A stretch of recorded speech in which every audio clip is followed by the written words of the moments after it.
Баршаңызға қайырлы күн, қалайсыздар? Бүгін сіздермен осындай өте керемет, жұмсақ, күнделікті арналған бауырсақтар мен шелпектердің рецепттерімен бөлісетін боламын. Менімен бірге болыңыздар және каналға тіркелуді ұмытпаңыздар.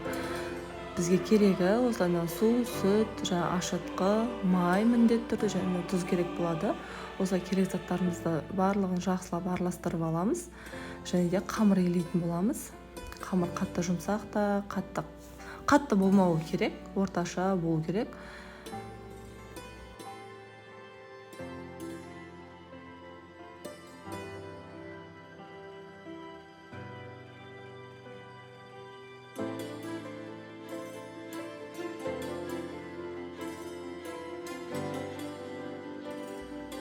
Мінекей осылайынан ұнды салып, ең алдымен осылай венчиктің көмегімен жақсылап ешқандай түйір болмау үшін араластырып аламын мен негізінде.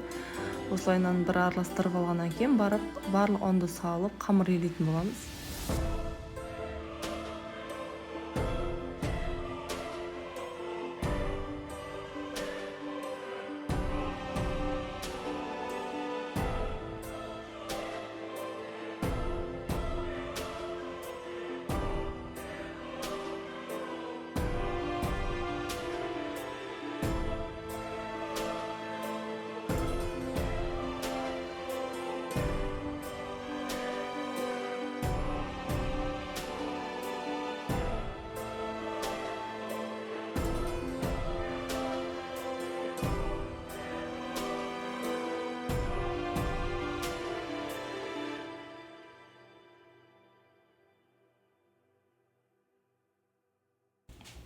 Мінекей дайын болған иленген қамырымыздың бетін жауып, жылы жерге қойып қоясыздар.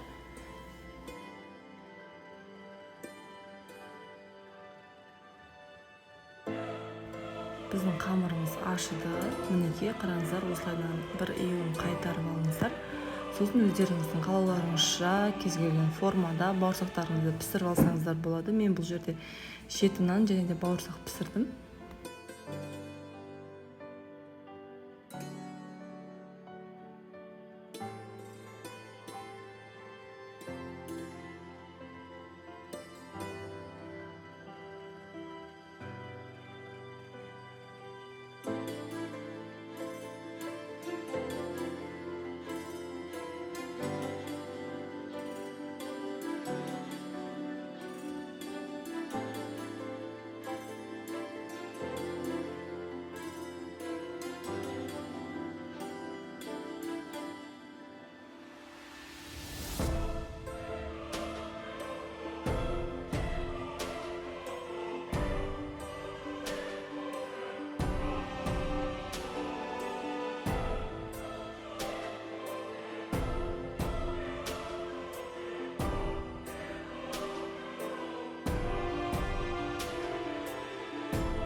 Майымызды құйып, жақсылап қыздырып алыңыздар. Міндетті түрде білесіздер, қызбаған майға салсаңыздар, бауырсақтарыңыз, шелпектеріңіз қызармай қалады, сол күйі қалып кетеді. Сол үшін қатты қыздартып алыңыздар.